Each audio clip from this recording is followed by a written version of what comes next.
단기 루트를 했니 안 했니 이렇게 되기 때문에. 높은 부원장님이나 뭐 좀 이런 분 하시면 좋을 텐데. 좋은데 그렇지 그것까지는 못 가는 거죠. 그래요?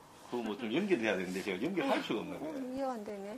제가 근데 지금 부원장님이 오늘부로 면되고 다른 분으로 내년부터 바뀌어서 아니었으면 당장이라도 연락드려볼 텐데. 저희도 이제 급하게 다음 주 뭐 이사부 종료를 해야 돼가지고. 그래서 좀 급해서 간호 부분이 없어가지고 좀 급하게 이렇게 된 거죠. 네, 어떻든 후세대를 위해서 그렇죠. 현재를 네.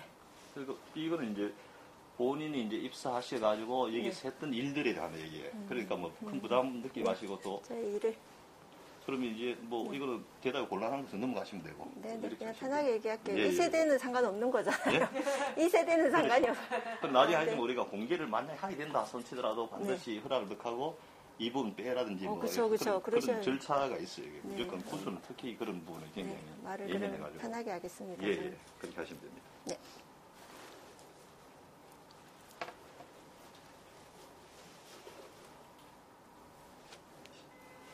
예, 그럼 시작하도록 하겠습니다. 아산관련 구술자료 수집 사업. 오늘 주제는 아산병원을 중심으로 합니다. 구술자는 최은석 서울 아산병원 어린이병원 간호팀 전문 간호사님을 모시고 인터뷰 진행하도록 하겠습니다. 오늘 날짜는 2022년 12월 9일 오후 4시입니다. 일단 먼저 구술 개인 생애를 여쭤보겠습니다. 네. 생년월일하고 고향을 좀 구체적으로 말씀해 주십시오. 저는 70년생이고요. 예. 전 대구예요. 지금. 대구? 네. 예. 대구 무슨 동이죠? 대구 상격동. 상격동이 아세요? 경북대학이. 경북대 바로 앞에. 예, 네. 그렇죠. 예. 그러면 이제 우리 구술자의 형제 자매는 어떻게 돼요? 저는 오빠는 도시공학 갔고요. 동생은 석유공사 다니고 있어요. 이남 1녀? 이남 1녀. 네. 어릴 때 좀 이 가정 형편은 좀 어땠습니까? 어렵지 않았어요. 잘 공부하는 살진 지장이 않아요. 없었어요. 네. 예. 혹시 초, 중, 고, 대는 다 대구에서 나왔습니까? 대학교까지 마치고 일로 왔어요. 대학 마치고? 네. 그럼 학창 시절 대학교까지 중에 가장 인상에 남는 한 가지만 좀 말씀해 주시겠습니까? 학창 시절이요? 네. 전 학창 시절을 말씀해요. 중에서 가장 기억에 남는 거? 중학교? 중학교는 어떻든 이제 친구들하고 되게 엉뚱한 행동을 엉뚱한 행동을 많이 해서 그런 에피소드들이 많이 기억이 되고요. 두 번 있어. 그 다음에 대학교 1, 2학년. 대학교 때는 어떤 대학교 1, 2학년 때는 간호학과는 제가 좋아서 간 거거든요. 그러니까 담임선생님은 여기 가지 못하겠어요. 왜냐하면 약대를 가라고. 왜냐하면 그 당시에 이제 70년대는 약대가 여자들이 가는 좀 좋은 공부 좀 한다 그러면 약대를 다 가라고 그랬거든요. 아예 잘하면 법대나 의대를 갔지만. 그래서 약대를 가라고 했는데 제가 가기 싫어서 간호대를 선택했는데 그 당시 간호학과는 지금하고는 또 조금 다른 저평가되어 있었기 때문에 그때는? 네, 담임 선생님이 간호대를 간다고 엄청 저한테 뭐라고 하면서 보냈었죠. 근데 갔더니 제가 좋아서 가니까 재밌고 대학 갔더니 또 그렇게 재밌는 일이 많이 생기더라고요. 아니 간호대가 여학생뿐이잖아. 재미없을 것 같은데. 그러니까 그 외에 많은 사람들이 이제 좀 많이 재밌었죠. 뭐가요? 예. 그러면 이제 대학 졸업하고 첫 직장이 여기예요? 아니요. 거기 졸업하고 예. 대구에 있는 파티마 병원이라고 있어요. 거기를 1년 채 안 되게 다니다가 여기 아산병원이 서간에서 동간을 중축하면서 이제 추가로 그 경력자를 뽑았어요. 경력자를 뽑았습니다. 네, 경력자를 뽑아서 이제 지원해서 왔습니다. 그럼 경력자를 뽑더라 시험을 쳤을 거 아니에요? 시험 그때 제 기억에 면접도 보고 인성 뭐 이런 비슷한 것도 시험을 봤었어요. 필기시험 그런 거는 안 보고? 필기시험 없었고 제 기억에 그런 건 없었어요. 없었고요. 처음에 서류 심사, 두 번째 면접, 세 번째 무슨 인성 테스트 같은 시험을 그것만 봤습니다. 그럼 완전히 특채 형식이다 그러죠. 특별히 공채는 왜 전체를 뽑은 거 아니기 때문에. 네, 그 당시는 별로 뭔가 시험을 봐서 가기도 했는데, 그러니까 면접을 구술 시험을 했어요. 그냥 임상 관련된 질문들을 했었어요 그때. 그러다가 1년간마다 그럼 바로 이제 아산병원 경력직으로 오셨다. 그렇죠. 네네. 대구 계시다가 이제 서울 여기 왔을 거 아닌가요? 네. 그리고 아직까지 초창기잖아요. 맞아요. 지금도 좀 교통은 어려운데 네. 그 당시 처음 딱 이 병원 왔을 때 네. 느낌 어땠습니까? 사실은 시작은 제가 여기 오고 싶어 온 게 아니고요. 서울대병원을 다니는 친구가 네. 원서를 저한테 보내줘서 그러니까 저는 그냥 아산병원 좋은 병원이 있다. 제 경력직을 뽑으니까 내봐라 해서 원서를 보냈어요. 근데 그 당시에 또 사실 사귀던 남자분이 서울에 있었거든요. 그래서 어차피 넌 올라올 거니까 서봐라 그래서 썼는데 이제 돼서 온 거죠. 그래서 제가 이제 자의로 온 건 아닌 거죠. 왔는데 정말 우물한 개구리가 될 수 있었던 것 같아요. 지금 파티마 아시는 것 같아요. 외국 분이신가 봐요. 뭐 장례식장 많이 갔습니다. 파티마가 그 당시는 좀 괜찮은 병원 지금 상당히 많이 그렇죠. 쇠퇴했더라고요. 근데 거기서 그냥 있고 처음에 있으려고 하다가 여기 왔는데 좀 세계가 다르더라고요. 근데 여기는 왔을 때는 너무 혼잡하고 대구에서 말하는 서울 깍쟁이라는 그 있잖아요. 사람들도 되게 차가운 것 같고 그리고 저는 오자마자 사투리를 엄청나게 썼겠죠. 지금도 쓰는데 정말 심하게 썼거든요. 그래서 소문이 났어요, 병원에. 사투리를 정말 심하게 쓰는 간호사가 몇 그래서 막 구경하러 오는 의사들도 있었어요. 그 정도였는데 어떻든 와서 보니까 근데 여기 막 이사하고 이러느라 상당히 혼잡스러웠거든요.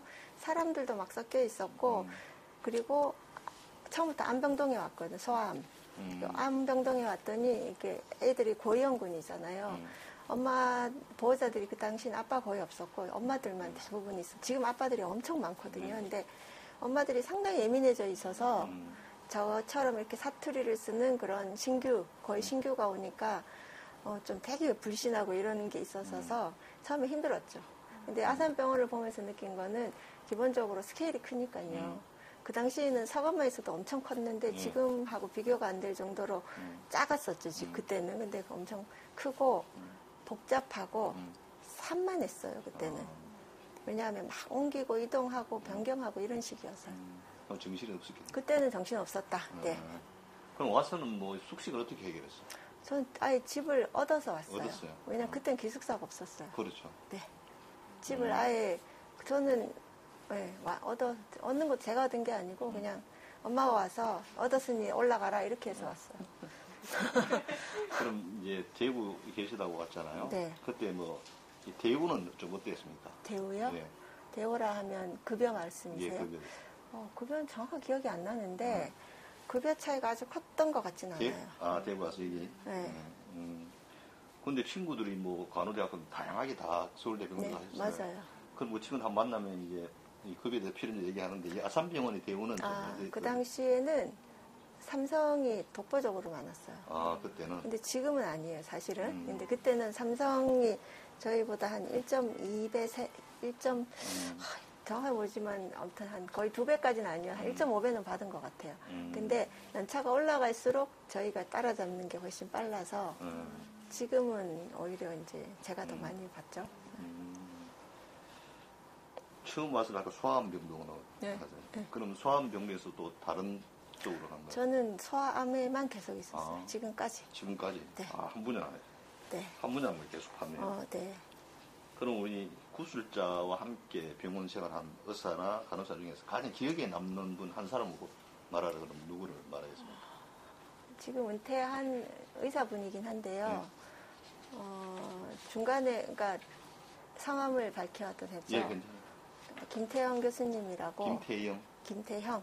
그분이 미국에서 다 하다가 나중에 이제 연세가 꽤 많은 사람 90년대 초반에 저희 쪽으로 이제 그 스카우트에서 오신 듯한 오셨는데 그분이 오면서 여기 90년대 초반이니까 저희가 하는 이 병원의 모든 뭐 간호뿐만 아니라 치료, 지지요법들이 너무나 올드 패션이었던 거죠. 그분 시간에 갔을 때? 그분은 미국에 있다가 오신 분이고 그래서 많은 거를 싹 바꾸셨어요. 왜냐하면 그냥 애들이 편할 수 있는 치료를 우리가 제대로 안 하고 있었어요. 몰라서. 근데 미국이 의료가 제가 지금까지 해서 느낀 거는 한 10년 정도가 빠른 것 같아요. 뭐든지. 10년 정도 빨랐지. 지금도? 지금은 아니에요. 확실히. 확실히. 네. 그렇지만 우리보다 빠른 건 맞아요. 뭐 약이든 이런 게 좀 빠르니까. 그렇죠. 근데 제가 느낀 거는 제가 94년에 입사해서 2001년에 한 번 연수를 가고 2010년에 한 번 연수를 가고 2번 갔거든요.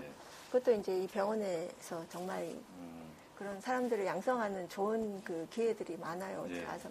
그래서 갔는데 2010년에 갔을 땐 저희가 되게 깜짝 놀랐거든요. 너무 우리가 떨어졌어. 그래서 막 흡수했어. 그냥 한국 사람들 빠르잖아요. 네. 많은 걸 흡수했고 2010년에 갔을 때는 다르지 않았어요. 그만큼 우리가 10년이면 다 따라잡아요. 정말. 의료 부분. 다만 이제 인력이 부족한 거 빼고는 네. 거기서 하는 걸 저희가 안 하는 게 거의 없어요. 지금은 오히려 조금 능가하는 부분도 있어요. 저희들이. 네. 그럼 94년도 왔을 때 그 당시 한 병상 규모는 어느 정도였습니까? 대충 뭐 한 30 몇 베드 병동, 전체 병동이요? 병상 수가? 기억 안 나지만 신관이, 그러니까 서관이 한 2,000베드가 안 됐었겠죠? 1,200 베드. 동관이 제가 알기로 1,000몇 베드. 그 다음에, 근데 이제 제가 왔을 때는 이제 2,000베드를 향해서 이제 짓고 있는 상태였고, 이게 증축되면서 신관이 제가 알기로 1,000베드가 좀 안 되는 걸로 알거든요. 그러니까 지금은 3,000베드 근처겠죠. 그럼 처음 왔을 때 간호사 수는 어느 정도였습니까? 그 당시에? 그때는 뭐 일하기 바빠 수는 모르겠어요. 근데 어쨌든 간호사가 가장 많죠. 숫자다, 그죠? 네, 그런 거는 행정 파트가 되게 잘 하실 텐데, 그런 분이 예. 아쉽네요. 네. 그 초기에 이제 입사해가지고 일하다 보면 일도 배워야 되지만은 이게 환경이 안 좋잖아요. 뭐. 특히 교통은 지금도 좀 불편하거든요. 주변 환경. 지금도 사실 아산병원은 지하철 바로 옆에 아닌 게 조금 그렇죠. 불편하죠. 근데 지금 셔틀이나 이런 게 되게 체계적으로 움직이니까 많이 좋아졌는데. 그 당시 출퇴근도 힘들었어요. 그 당시는 저는 오자마자 차를 샀어요. 그래서 차로 다녔지, 차가 없는 친구들은 대부분 요 근처여도 택시를 엄청 타고 다녔죠. 왜냐하면 방법이 없으니까요. 버스도 병원 안으로 들어오는 버스가 그때 없었던 걸로 기억해요. 아마. 그렇겠죠. 네. 그때 입사 당시 병원장은 어떤 분이 있었어요? 제가 참 기억이 잘 안 나요? 병원장님 가물가물한데 모르겠네. 민병철 병원장님 그 이전? 민병철 이전? 이전이었던 것 같은데요. 일단 임문호 원장님이 있었고, 그 다음은요? 민병철. 그러면 제가 너무 어리니까 이분들을 몰라요. 민병철 그 원장님 바로 전 정도였을 것 같은데. 예. 제가 그 당시 너무 어리니까 누가 이 어른들 성함을 아무도 몰랐어요. 예. 혹시 뭐 이 아산병원 우리가 직장에도 뭐 직급이 있잖아요. 네. 아산병원 간호사의 직급은 어떻게 이루어지죠? 직급이라 하면 그 일반직하고 똑같이 올라가게 되어 있어요. 일반직 처음에 사원부터 해서 똑같습니다. 그럼 그 우리 회사처럼? 네, 똑같이 올라가는데 그렇죠. 일반직처럼 대리 주임과장인가요? 뭐 주임과장, 차장부장, 그게 또 있어 실장 위에 지금 간호부 최고 이제 부원장님이 직급을 모르겠어. 그게 뭐 이사까지 가는지 그것까지는 제가 모르겠어요. 왜냐하면 저희는 전문 간호사는 직급이 최고가 무조건 차장급이에요. 지금 전문 간호사는? 병원이 그렇게 지금 연봉 체계는 올라가도 직급은 거기에 고정이에요. 저희가 그 이상은 몰라요. 또. 그렇게 돼요. 예. 네. 그러면 이제 아산병원에서는 신임 간호사 그러잖아요. 네. 이 신임 간호사들에 대한 교육은 또 다른 프로그램이 있습니까? 네, 간호행정팀에 교육 파트가 따로 있어요. 그러면 이제 신임 간호사 들어오면 의무적으로 그 프로그램을 이수를 해야 된다. 네. 그리고 실습도 시키고 임상에 들어와도 이 오리엔테이션 기간이 꽤 길죠. 그리고 거기 전담하는 인력도 있고 전담 간호교육팀 담당자도 따로 있어요. 예. 체계가 잘 돼 있어요. 잘 돼 있는 편이다. 그럼 아까 뭐 미국도 갔다 오셨다는데 그거는 간호사 재교육 프로그램이에요? 안 그러면 개인이 선택하는 거예요? 저희 병원이요? 예. 저희 병원은 필수죠. 필수 프로그램이 쫙 짜여져 있고요. 처음 왔을 때. 외국 가는 건 아니죠. 그건 지원해서 자격 조건이나 이런 것들도 필요하고요. 요즘은 어학도 얼마 이상 돼야 되고. 지원해서 그게 합격을 해야 되는 거예요? 네, 기준을 맞아야 된다. 네네네. 기준 맞으면 그게 이제 병원에서 지원해줘요? 비용은? 네. 근데 지금 제가 처음 갔을 때는 병원 자체 간호부의 해외 연수 프로그램에 지원해서 된 거고요. 두 번째는 이제 민병철 그분 나갈 때 지원금. 저는 양현에서 양현재단 아시죠? 네, 거기 양현재단 한진인가요? 그때 거기서 다른 병원인데 다른 그룹인데? 그룹에서 지원해줬어 저희를. 그래서 거기서 양현 재단이 있고 거기서 저희한테 이제 지원을 해줬어요. 거기에 지원해서 된 것이었어요. 오늘 구수단 94년도에 들어왔지만 이 아산병원 의사나 직원이나 또 초기에 방금 김윤옥 선생 같은 분도 이 90년대 대홍수에 대해서 말씀도 많이 하시거든요. 근데 네. 들었잖아요. 이제 네, 나중에 우리 남자들 군대 얘기하듯이 네. 선배들이 많이 들었죠. 하는데 그런 소리를 들었을 때 어떤 느낌이 들었어요? 저는 그때는 대구에 있었거든요. 네. 대구에서 홍수가 난 거를 뉴스에 봤단 말이죠. 그래서 이 잠실이 항상 보여줬어요. 잠실이 한강이 넘쳐서 잠겨진 거를. 근데 아산병원이 있는지도 몰랐죠. 근데 와서 들었을 때는 뭐 다들 그런가 보다. 근데 어떻게 여기서 이게 생겼으면 뭐 3층까지 올라왔다는데 그럼 환자들이 어떻게 너무 엄청난 이슈니까 그냥 그런 생각을만 했죠. 그 대신에 이제 좋은 점을 생각했죠. 그게 있음으로 인해서 이제는 절대 일어나지 않는 일. 그리고 다시는 네, 여기서 일어날 수 없게 이제 완전히 여기 뭐 정비를 싹 다 해버려서 이 주변에 절대 홍수가 안 난다는데 저는 사실 여기 파크리오 살거든요. 바로 건너편 여기요. 예. 그래서 저희는 이제 홍수 걱정 안 하죠. 아산병원 때문에. 그러니까 있을 수 없는 일인데 그게 뭐 인재가 아니니까요. 그러네. 엄청 고생하셨을 것 같아요. 그 어떤 선배들 그런 말씀 많이 하시나요? 하죠. 책도 나왔잖아요. 전 책도 봤어요. 근데 그냥 저희한테는 사실 에피소드죠. 그렇죠. 지나간 일이죠. 극복했으니까. 근데 구수산 지금 아까 말씀드린 여기 지금 이 병원 와서 거의 한 30년 가까이 다 됐는데 네. 그 어린이 네. 또 소아종양 쪽만 계속 전문가 의사로 이제 근무했는데 네. 우리 어린이 질환 분야의 어떤 수준은 좀 어떻다고 생각하십니까? 그러니까 외국과